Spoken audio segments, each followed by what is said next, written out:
Hello students, welcome back to my channel Biology Tutelage, and in this chapter we were at transportation in human beings. तो हमने transportation के लिए देखा कि हमें सर्कुलेटरी सिस्टम की नीड है, और सर्कुलेटरी सिस्टम की नीड है तो हमारे सर्कुलेटरी सिस्टम में होता है ब्लड वेसल्स और हार्ट। तो हमने अभी तक क्या पढ़ लिया था? लास्ट लेक्चर तक हमने ब्लड वेसल्स के बारे में पढ़ लिया था, हमने ब्लड देख लिया था, उसकी कंपोजिशन देख ली थी, उसके सेल्स देख लिए थे। तो आज हम हार्ट पढ़ेंगे, और हम सबसे पहले स्टार्ट करते हैं हमारे हार्ट के डायग्राम से। That is LS of heart, that is longitudinal section of heart. तो स्टूडेंट्स, ये हमारा एलएस है हार्ट का, और इसके अंदर सबसे पहला आपको क्या दिख रहा है? That there are 4 different chambers heart में, और ये 4 डिफरेंट चेम्बर्स के क्या नाम हैं? जो ऊपर वाले 2 चेम्बर्स हैं उनको हम एट्रियम कहते हैं, और नीचे वाले जो 2 चेम्बर्स हैं उसको हम वेंट्रिकल कहते हैं। अब एक होगा राइट एट्रियम, एक होगा लेफ़्ट एट्रियम, एक होगा राइट वेंट्रिकल और एक होगा लेफ़्ट वेंट्रिकल। आ गई बात समझ में आपको? अब आप देखोगे कि जो मैंने लिखा हुआ है वो मैंने राइट एट्रियम इधर लिखा हुआ है लेफ्ट, और लेफ़्ट एट्रियम लिखा हुआ है राइट की तरफ। तो बच्चे, हम एज अ ह्यूमन अपने खुद के हार्ट में प्लेस करके देखेंगे, तो अगर हम अब इस चीज़ को अपनी बॉडी की तरीके से देखेंगे तो ये वाला हमारा लेफ़्ट हुआ पार्ट और ये वाला राइट, तो इसलिए हमने ये राइट एट्रियम, ये लेफ़्ट एट्रियम। इसके बाद देयर आर हमारी कुछ ब्लड वेसल्स है जो मैंने ब्लू से दिखाई हैं आपको, और कुछ ब्लड वेसल्स है जो कि मैंने आपको रेड से दिखाई हैं। तो ब्लू वाली को मैंने ब्लू इसलिए किया है क्योंकि दे कंटेन डीऑक्सीजनेटेड ब्लड, ठीक है। और ये जो मैंने रेड में बनाई है दे कंटेन ऑक्सीजनेटेड ब्लड। बच्चे, आपको कलरफुल डायग्राम बिल्कुल भी नहीं बनाना है एग्ज़ाम पेपर में, क्योंकि मैंने ये आपको सिर्फ और सिर्फ डिफ्रेंशिएट करने के लिए और अच्छे से एक्सप्लेन हो आपको, इसलिए मैंने ये कलरफुल डायग्राम बनाता हूँ हमेशा, मैंने आपको बताया है। इसके बाद ये जो हमारे पास राइट एट्रियम में आ रही है, देयर आर 2 वीना केवास, इनका नाम है। और ये जो राइट वेंट्रिकल से निकल रही है, दिस इज़ पल्मोनरी आर्टरी। और एक बात, दैट जो लेफ़्ट एट्रियम में आ रही है दैट इज़ पल्मोनरी वेन, और हमारे जो वेंट्रिकल से निकल रही है लेफ़्ट वाले दैट इज़ एओर्टा। आ गई बात समझ में? अब मैं आपको जैसे जैसे सर्कुलेशन का पूरा प्रोसेस बताऊंगा उसी तरीके से मैं आपको एक एक पार्ट का सिग्निफिकेंस और उसका फंक्शन बताता जाऊंगा। अब एक बात और, मैंने आपको लास्ट क्लास में एक चीज़ नहीं बताई थी, that veins always takes blood from body to heart, from body to heart। मतलब वेन्स जो होती हैं वो हमेशा ब्लड को बॉडी से हार्ट तक लेके आती हैं, आपको ये चीज़ ध्यान रखनी है। और that arteries always takes blood from heart to body। आ गई बात समझ में? क्या होता है, हार्ट से जो भी लेके जा रही है जो ब्लड वेसल बॉडी तक ब्लड को, वो कौन सी होती है? हमारी आर्टरीज। तो आपको दिख रहा है कि पल्मोनरी आर्टरी हमारे ब्लड को लेके जा रही है यहाँ से, ठीक है ना, हार्ट से। और ऐसे ही ये जो एओर्टा है ये हमारे ब्लड को लेके जा रही है बाहर, तो ये भी क्या होगी? एक आर्टरी होगी। और ये क्या दिखाया है मैंने आपको? Pulmonary artery. और मैंने क्या बताया आपको? जो मैंने ब्लू से बनाई हैं vessels, they are carrying deoxygenated blood. और मैंने लास्ट टाइम आपको क्या बताया था कि हमारी all arteries contain oxygenated blood accept pulmonary artery, ठीक है बच्चे। अब हम डायरेक्टली सर्कुलेशन का प्रोसेस स्टार्ट कर रहा हूँ। तो बच्चे, मैं अगर आपको सर्कुलेशन का प्रोसेस बताऊँ तो देखते हैं, मैंने एक तरीके से हार्ट को ही एक छोटा कर दिया। तो मैंने इस तरीके से देखा कि ये बॉक्स जो है ये मेरा हार्ट है, और ये मेरे 4 चेम्बर्स, ये क्या है? मेरा right atrium, left atrium, right ventricle, left ventricle, ठीक है बच्चे।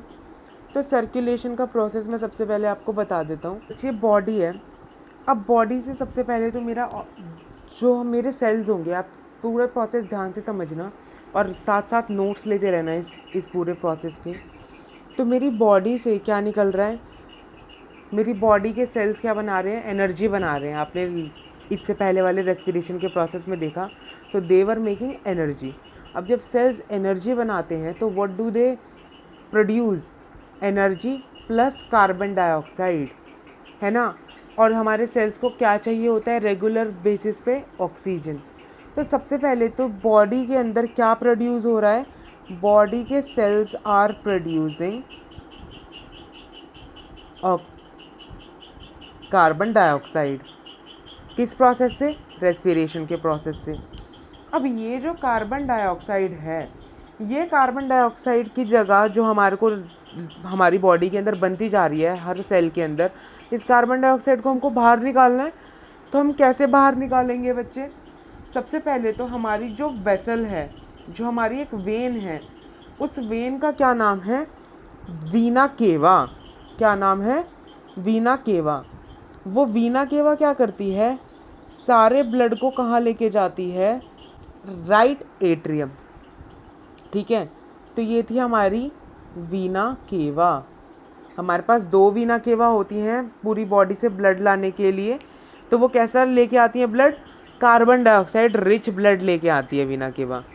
ठीक है बच्चे, अब वो आई हमारे राइट एट्रियम में। यहाँ पे देखने की कोशिश करेंगे हम, वीना केवा ब्लड कहाँ से लेके आ रही है, बॉडी से, और वो कहाँ लेके आ रही है, राइट एट्रियम में। अब राइट एट्रियम तो खुद पंप नहीं कर सकता ब्लड आउट, तो राइट एट्रियम से ब्लड कहाँ पे फ्लो होता है, नीचे की तरफ। तो क्या होता है, एट द टाइम जब राइट एट्रियम से ब्लड नीचे आएगा, राइट एट्रियम कॉन्ट्रैक्ट्स करता है, तो सारा का सारा ब्लड कहाँ हो जाता है, पोर आउट राइट वेंट्रिकल के अंदर। आ रही है बच्चे बात समझ में। तो यहीं पे चलेंगे वापस। तो मैंने क्या देखा, राइट एट्रियम से ब्लड कहाँ गया, राइट वेंट्रिकल में। ठीक है बच्चे, अब राइट वेंट्रिकल के पास क्यों गया, क्योंकि मैंने आपको क्या दिखाया बच्चे कि वेंट्रिकल के मसल्स क्या हैं, थिकर देन एट्रियम के मसल। देख रहे हो आप, इसकी थिकनेस देखो और आप यहाँ से थिकनेस देखो, और यहाँ की तो कुछ ज़्यादा ही थिकनेस है। तो वेंट्रिकल के पास मसल्स थिक क्यों होते हैं, क्योंकि वेंट्रिकल को क्या करना है, ब्लड को पुश करके ऑर्गन्स तक भेजना है। तो it need to create a pressure, और वो प्रेशर कौन क्रिएट कर पाएगा, थिक मसल्स, है ना। जितने ज़्यादा थिक मसल्स उतनी तेज तो वो कॉन्ट्रैक्ट कर पाएंगे और उतनी प्रेशर से ब्लड जा पाएगा। तो हमारी पल्मोनरी आर्टरी क्या करती है, हमारी पल्मोनरी आर्टरी इस ब्लड को लेके जाती है, कौन से ब्लड को, डीऑक्सीजनेटेड ब्लड को, और कहाँ पे लेके जाती है, लंग्स के पास। ठीक है बच्चे, कौन सी लेके गई हमारी, पल्मोनरी आर्टरी। ठीक है बच्चे, अब यहाँ पे क्या होता है, तो बच्चे मैंने आपको क्या बताया था, जब लंग्स के बारे में मैं आपको पढ़ा रहा था, तो वहाँ पे क्या बनी होती है, कैपिलरीज का एक नेटवर्क बना होता है, पतली पतली कैपिलरीज बनी होती हैं। और वहाँ पे क्या हो रहा होता है, एक्चुअली वहाँ पे चल रहा होता है मेरा एक्सचेंज ऑफ गैसेस। तो लंग्स पे क्या होगा, मेरा गैस एक्सचेंज होगा। तो बच्चे मैंने आपको बताया था कि यहाँ पे कैपिलरीज का नेटवर्क बन रहा होता है। तो जैसे ही कार्बन डाइऑक्साइड वाला ब्लड पल्मोनरी आर्टरी से उस कैपिलरी नेटवर्क में जाता है, तो उस कैपिलरी नेटवर्क्स में से जितने भी कार्बन डाइऑक्साइड होता है वो कहाँ चली जाती है, लंग्स के पास। और लंग्स में जो हम ऑक्सीजन लेके आए हैं सांस लेने की वजह से, वो ऑक्सीजन कहाँ आ जाती है, इस कैपिलरी नेटवर्क में। और वो ऑक्सीजनेटेड ब्लड कहाँ आ जाता है, हमारी पल्मोनरी वेन के अंदर। और वो पल्मोनरी वेन कहाँ लेके आती है हमारे ऑक्सीजन वाले ब्लड को, लेफ्ट एट्रियम में। कौन लेके आई, पल्मोनरी वेन। वेन क्यों लेके आई, क्योंकि now we don't need any kind of pressure. आ गई बात समझ में। तो वो कहाँ लेके आई, पल्मोनरी वेन। कहाँ पे लेके आई, हमारे लेफ्ट एट्रियम में।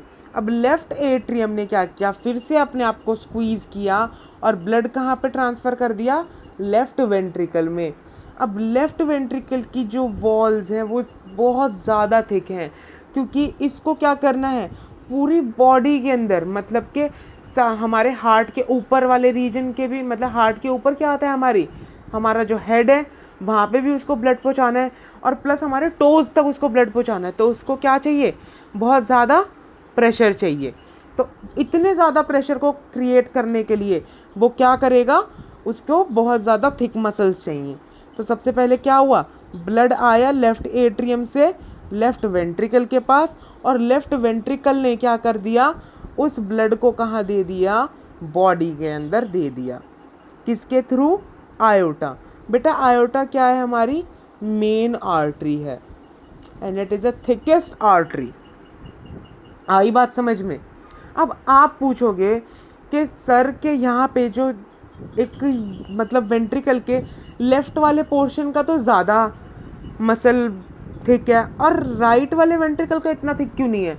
तो बच्चे यहाँ पे क्यों ऐसे मतलब डिफरेंस है, क्योंकि जब हमको लेफ्ट वेंट्रिकल से ब्लड जा रहा है तो वो पूरी बॉडी के पास जा रहा है ना, और जब राइट वेंट्रिकल से ब्लड जा रहा था तो वो कहाँ जा रहा था, पूरी बॉडी तक नहीं जा रहा था, सिर्फ और सिर्फ लंग्स के पास जा रहा था।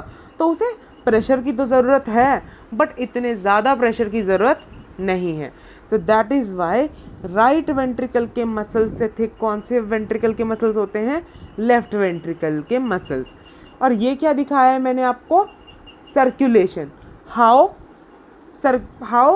Actually blood is circulating in our body. तो ये क्या है बेटा, पाथ है सर्कुलेशन का। आया पूरा समझ में आपको, कंसेप्ट क्लियर है कि कैसे कैसे हमारा ब्लड सर्कुलेट हो रहा है। अब एक बहुत ज़्यादा important cheese, that is double circulation. Double circulation means जब हमारा ब्लड एक ही बार में 2 बार सर्कुलेट कर रहा होता है। मतलब अगर आप इस हार्ट के पास आ जाओ, डायग्राम में देखते हैं तो बच्चे हमारा क्या हो रहा होगा, हमारा जो एक साइकिल ये भी चल रही होगी कि पल्मोनरी वेन ब्लड ला रही है हार्ट के पास और हार्ट उसे भेज रहा है किसके पास, बॉडी के पास। तो एक सर्कुलेशन तो ये हो गया, और एक सर्कुलेशन क्या हो गया, बॉडी से ब्लड हमारे पास आ रहा है हार्ट के पास और हार्ट से कहाँ जा रहा है, लंग्स के पास। तो ये क्या हो गया, सेकंड सर्कुलेशन हो गया। और ये दोनों ही सर्कुलेशन कैसे टाइम पे हो रहे हैं, एक साथ साइमल्टेनियसली हो रहे हैं। तो इसलिए हमारी बॉडी के सर्कुलेशन को क्या कहते हैं, डबल सर्कुलेशन। तो डबल सर्कुलेशन की डेफिनेशन क्या हो गई, व्हेन टू सर्कुलेशन से क्या कहने का मतलब है, टू पाथवेज। तो मतलब when two circulations are taking place simultaneously मतलब एक साथ, so that process is called double circulation. Human beings में क्या होता है, डबल सर्कुलेशन। आ गई बात समझ में। तो आई होप आपको ये सारे का सारा प्रोसेस समझ आया होगा कि सर्कुलेट हो कैसे रहा है। बच्चे मैंने आपको बहुत धीरे धीरे प्रोसेस को समझाया है, तो आपको क्या करना है कि आप इस प्रोसेस को भूलो ना, इस पाथवे को ना भूलो। तो जैसे जैसे मैंने पढ़ाया है आपको उस वैसे वैसे ही स्टेप्स बनाने हैं, उन स्टेप्स के नोट्स लेने हैं। आ रही है बात समझ में। इसके बाद मेरे को और थोड़ी सी चीज़ों का आपको फंक्शन बताना है, दैट इज़ ये देखो यहाँ पे सेप्टम है, दिख रहा है आपको सेप्टम। तो सेप्टम का फंक्शन क्या है, बेसिकली सेप्टम का फंक्शन है, septum it separates oxygenated and deoxygenated blood. मतलब के ऑक्सीजनेटेड ब्लड को और डीऑक्सीजनेटेड ब्लड को सेपरेट कर रहा है। तो उससे हमें क्या पता चलता है बच्चे, देखो वीना केवा डीऑक्सीजनेटेड ब्लड लाई थी, डीऑक्सीजनेटेड ब्लड यहाँ से यहाँ पास हुआ। तो मतलब राइट पोर्शन में, हार्ट के राइट पार्ट के अंदर कौन सा ब्लड फ्लो करता है, हमेशा डीऑक्सीजनेटेड। ध्यान में रहेगा, कौन सा ब्लड, डीऑक्सीजनेटेड ब्लड। इसके बाद हमने देखा कि पल्मोनरी वेन हमारे कैसे लेके आई, ऑक्सीजन वाला ब्लड लेके आई। और उसने क्या किया, एट्रियम ने लेफ्ट वेंट्रिकल को वो वाला ब्लड दिया, और वहाँ से वो कहाँ गया, हमारी पूरी बॉडी के अंदर गया। तो हमें क्या पता चला, that left part of heart contains always oxygenated blood. तो आ गई आपको बात समझ में कि क्या क्या हमारी वो है, हमारी ब्लड की वेसल्स क्या क्या फंक्शन कर रही है, कौन कैसा ब्लड लेके आ रही है, कौन ब्लड कहाँ लेके जा रही है। आपको ये सारी चीज़ें ध्यान में रखनी है बच्चे। आ गई बात समझ में कि हमें देखना है ध्यान, पल्मोनरी आर्टरी कहाँ ब्लड लेके जा रही है, पल्मोनरी वेन कहाँ से कहाँ ब्लड लेके जा रही है। तो ये पूरे कॉन्सेप्ट्स आपको क्लियर रखने हैं। प्लस एओर्टा के बारे में आपको क्या ध्यान रखना है, that aorta is the main artery. Aorta क्या है, एक मेन आर्टरी है जो कि क्या करेगी, ब्लड को हार्ट से निकाल रही है और वो कहाँ लेके जा रही है, फिर पूरे बॉडी में। अब एओर्टा जो है ये एक ही है जो कि क्या हो जाती है, फिर बाद में सेवरल ब्रांचेस में डिवाइड हो जाएगी। आ रही है बात समझ में आपको। प्लस हमारे को एक और चीज़ का ध्यान रखना है, that what is blood pressure और बीपी। हमारा बीपी होता है 120/80 mm ऑफ Hg। अब mm ऑफ Hg क्या है, यूनिट ऑफ मेजरमेंट है, ठीक है ना। तो 120/80 रहता है। अब इसका क्या मतलब है 120/80, that is systolic and diastolic. ये अभी आपको इतना डिटेल में नहीं पढ़ना, ये हम 11th में पढ़ाते हैं। तो आपको 10th के लिए सिर्फ आपको बीपी याद होना चाहिए, क्योंकि 1 मार्क्स में आता है कि बीपी क्या होता है, नॉर्मल ह्यूमन बीपी। ये कितना क्या होता है 120/80 mm ऑफ Hg। ये आपको ध्यान में रखनी है बात। ये किसका होता है, एक अडल्ट का। आ गई बात समझ में। तो ये था हमारा पूरा सर्कुलेशन का सिस्टम, मतलब हमने ह्यूमन सर्कुलेशन पूरा पढ़ लिया है। अब हमने ब्लड देख लिया, हमने ब्लड वेसल देख ली, हमने बॉडी के अंदर सर्कुलेशन देख लिया कि सर्कुलेट कैसे हो रहा है बॉडी में चीज़ें। हमने बेसिकली हमको गैस का सर्कुलेशन पढ़ना होता है, हमने यहाँ पे इसलिए ऑक्सीजन और कार्बन डाइऑक्साइड का पढ़ा है बच्चे। तो ऐसे ही जैसे मतलब जो हमारी आर्टरीज होंगी वो ही हमारा क्या लेके जा रही होंगी, ग्लूकोज भी लेके जा रही होंगी। आ गई ना बात समझ में। तो हमने क्या देखा आज, सर्कुलेशन का कंप्लीट सर्कुलेशन पढ़ लिया ह्यूमन बींग्स में। आई होप आपको ये वीडियो पसंद आई हो। बच्चे अगर आपका कोई भी डाउट है तो मुझे कमेंट करके बताओ। Please like this video, share करो अपने फ्रेंड्स और क्लासमेट्स के साथ और सब्सक्राइब करो मेरे चैनल को। Thanks for watching.